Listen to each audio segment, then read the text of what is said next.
What up, gamers? Barnes here.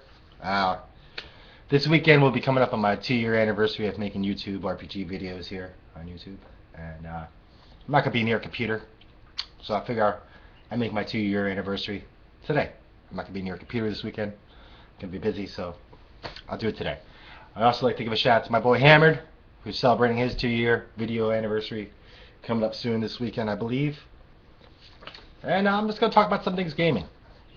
Now, in my games, I like to include a language known as Blazon. And Blazon is the language of coat of arms. And coat of arms got me thinking about something once. You know, in these coat of arms, you'll see like dragons and griffins, and other mythical creatures that didn't exist.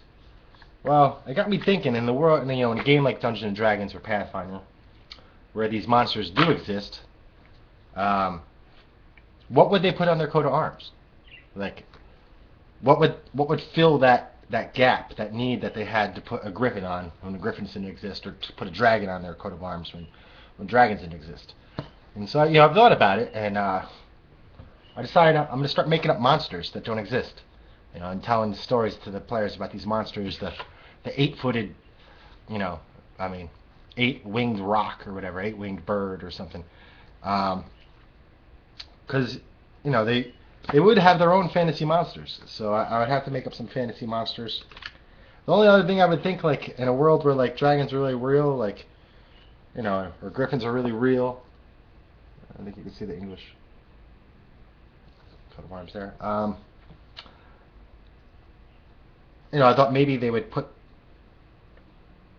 depictions of futuristic technology. I don't know, but I decided I'm going to start making up my own monsters that don't exist and putting them on sigils and coat of arms in my game, and I'll come up with a couple of legends about them, and that way I could add a little flavor to my game. And I'd recommend you use Blazon as an official language in your fantasy role-playing games, only because like it basically is here, in real world, so why wouldn't it be there? Now, I guess like in games like, D20 fantasy games, there would be stuff like knowledge and ability, which I guess you could use to cover this, but that also covers other things. And the language Blazon, you could tell a lot, just by looking at somebody's surcoat or their coat of arms, which tells who they are.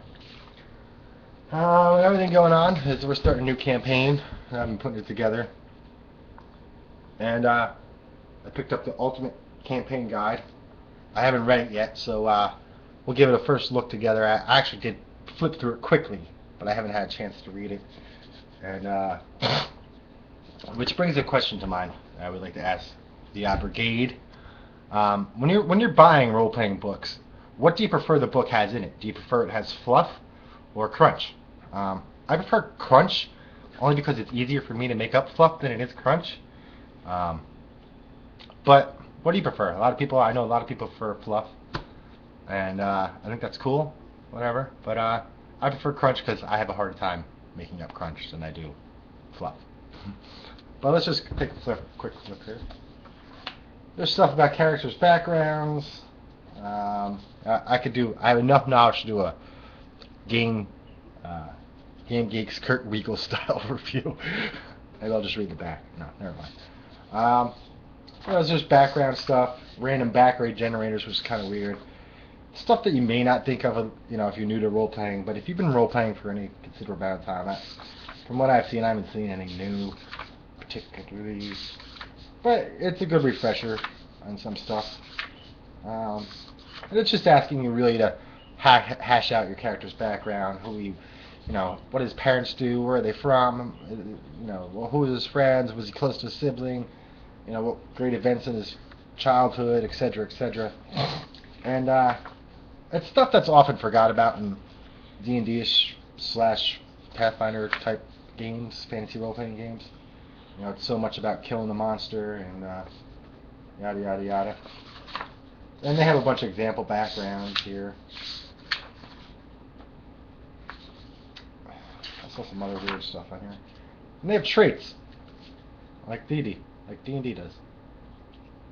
Let's just see what they call traits. Character traits are abilities that are not tied to your race or class.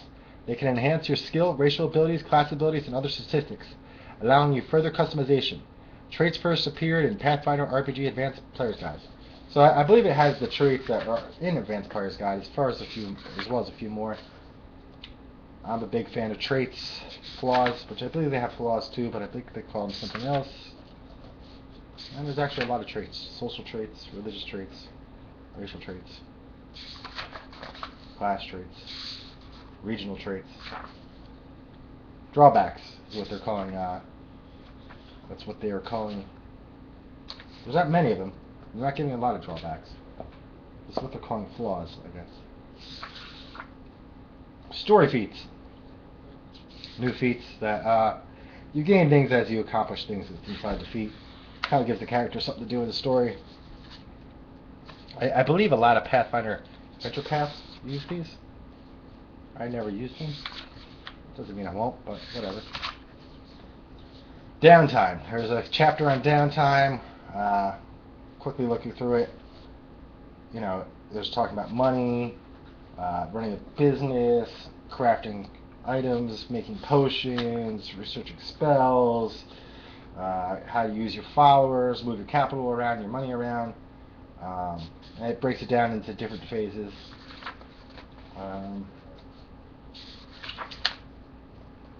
Craft minor names, craft magic items, construct buildings,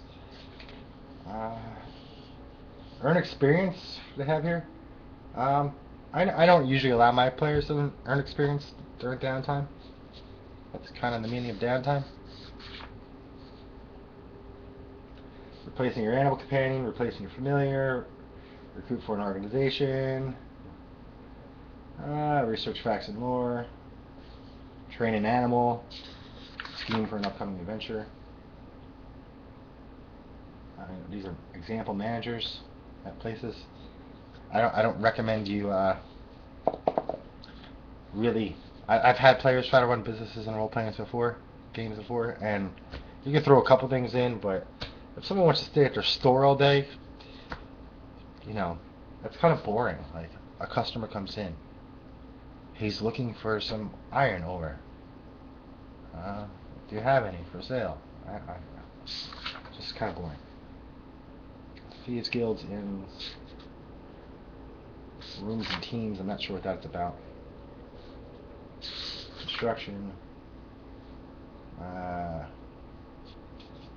Sample rooms like you would find in I forgot what the D&D 3.5 version was. I think it was actually a 3rd edition book. It's all about construction. The soft cover. I forget the name. Observation dome, sewer access, scrying room, throne room, statue, vault, war room, driver, bureaucrats, fortification, elite guards, buildings and organizations, alchemist, brewery, black market, Bard College. Bard College is actually not very far from here. It's like maybe a mile across the river, half an hour, because I gotta go to the bridge. Bard College is a great place to hang out, by the way. A lot of gamers there. Figures, right? Oh, it's another thing. So, one of my players comes to the group table last week. He's like, yeah, I saw Peter Dinklage last week. Does he live in Tivoli? That's where Bard College is. It's about a mile from here. And it turns out he does. So now I have to try to bump into Peter Dinklage. Unintentionally bump into him. Actually, Peter Dinklage taught me that Hollywood doesn't take, I guess he's a dwarf, doesn't take dwarf actors very seriously. I didn't even realize that was going on until I saw him act. And I was like, you know what? Hollywood doesn't take dwarf actors seriously. Because I think he's a pretty good actor. Fight Club. Organization. Fight Club. Come on. Ship crew. Cabal. Downtime events. Bad weather. Criminal activity. Day of rest. Holidays. Famous visitor. Fire. Good fortune. Infestation. which we have cicadas right now. Does anybody else have cicadas? Those suckers are everywhere. There's a bunch of other Alchemist events, Castor Town events, Castor's Tower events, Castle events, Dance Hall events, Bardic College events, Guild Hall events, Herbalist events, Housekeep events, Library events, Inn events, Magic Shop events. I don't believe in magic shops. Come on. Imagine the security needed with a magic shop. Think about it. Think. Magical Academy events. Magical Academy events. If you're going to throw a magic shop in your game, I recommend using Mercane Merchants. They're kind of like interplanar merchants. And they can get away pretty easily if something goes wrong. Menagerie events, military events, monastery events, shop events. Speaking of monastery, I just got some cool minis that are they're little monks, little abbots. You can get those through Woodland Scenics. Smithy events, stable events, tavern events. I've never seen, we got the little Western style Christian monks. Temple events, organization events. It's just a bunch of other events. Keeps going through.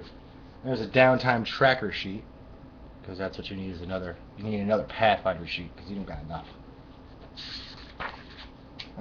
Campaign system. And as far as I understand, these are just different systems you can introduce into your campaign. Listen to that alignment. Changing alignment. It looks like they kind of stole my idea. Actually, that's exactly my idea. That's exactly, if you go back and you look at my alignment chart, that's exactly what this is. I should be getting paid, Pazio. I should have copyrighted that.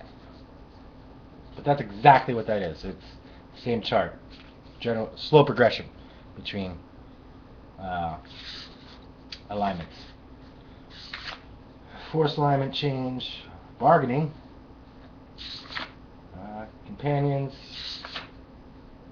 advanced companions, followers, contacts, exploration, sandbox exploration. I think what they did is they came up with the generic system for the Hex exploration system they had in Kingmaker, I believe it was. And I think that's what this is here. Planned encounters, hazards, random map generation, honor. I'll have to check this out because right now I have my own system of honor based off of charisma, where your charisma score is the highest or lowest your honor can go, because you can't be perceived more honorable than you can actually project yourself to be at all. Does that make any sense? Code, shiver code, political code, samurai code, tribal code, criminal code. Investments. Your character can buy stocks and bonds now. Lineage. Inheritance, death in the family. Magic item creation. Relationships. Childhood rivalry, spouse, sibling. Reputation and fame, which is another. I like reputation in role-playing games, and I kind of use my own system right now, so we'll see what this has to offer me.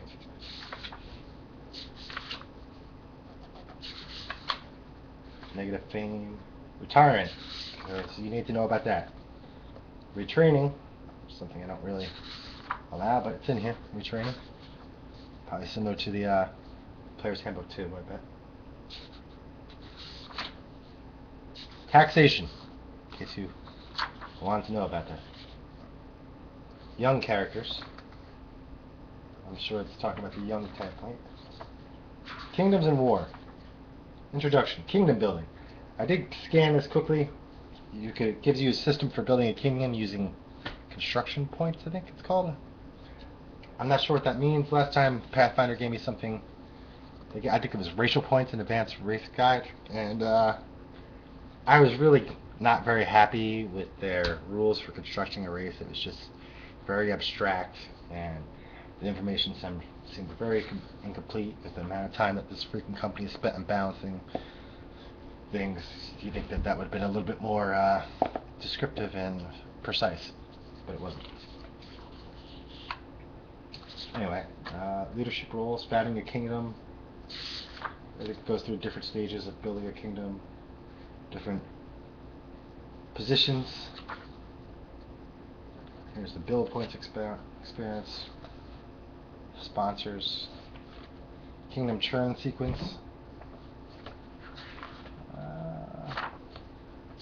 Just a bunch about rules about kingdoms. I think it uses a hex system. Settlements and districts, buildings again. Bank, arena, academy, black market, house, exotic artisan, mansion, market, trade shop, stable, orphanage, moat, events, more events, kingdom events. This is kind of cool. This is we're building a town, and basically you can copy these little buildings and paste them back together and build your little town. See little castles. You can build your map. That was kind of cool. I thought. I'm never going to use it, but still kind of cool. And you could have a Pathfinder district grid sheet because you don't have enough Pathfinder type sheets, and a kingdom sheet to go along with your town sheets that you already previously purchased in another book. Optional kingdom rules, abandoned buildings, deities, holy sites, diplomatic edicts, special edicts, forms of government. It's all about running a kingdom. Mass combat. Now, I find this interesting. I haven't read it yet. Because I've always followed mass combat rules in role-playing games or skirmish rules, whatever you want to call them. I haven't found any that I like. And I think that Big Harris said it best when he said, war games do mass combat better. So if your system has a war game, like Warhammer, if you're playing Warhammer fantasy role-playing game, use the Warhammer mass combat rules because they do it better. That's what they're there for. No, I think the back cover claims that this is a great system, but I doubt it. I'll check it out though. Maybe I'll have to do a review. I'll do a first look, and then I'll do a review, so I can see if my opinion changes on any of the stuff. Battlefield conditions, army tactics, attacking and taking damage, battle phases, route, victory, route, defeat, recovery, commanders, some examples of obstacles, booms, army resources, losing commanders, and this is their attempt to give you mass combat. This looks like a list of every special ability, which is promising. I find that promising that there's a list of every special ability because that means that they took those into account during mass combat. Thank you. Optional mass combat rules: combining army, reforming an army, reserve army, splitting an army, sample armies. A ghoul army, because that's going to happen. You're going to find there's just armies of ghouls running around.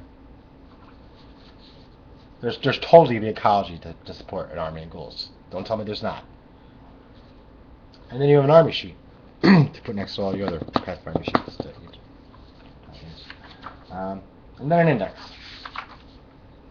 And then it talks about stuff coming out. Darkwater Rising, hardcover edition coming soon. I don't really know what that is. I think it might have been from a comic. At least it looks like a comic. And Mythic Adventure seems like the next thing. Mythic Adventure lets you play a hero that is cut above the ordinary sellsword and more powerful than your average hedge wizard, and able to take on challenges far beyond those of your ordinary contemporaries, with powers and abilities beyond the reach of mere mortals. A mythic character takes on the agents of deities and rushes headlong into the best. Go be legendary. I'm thinking Mythic Adventures is going to be Pathfinder's version of epic level play, so we'll look forward to that.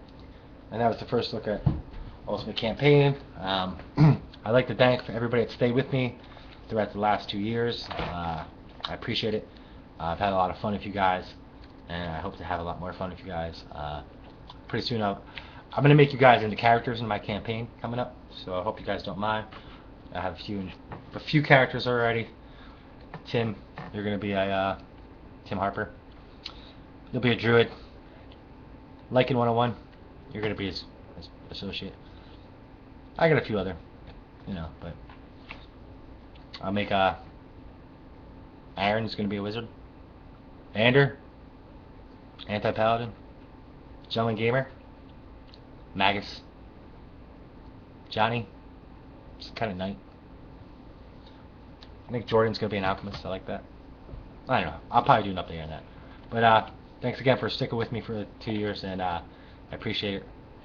And I'll see you guys soon.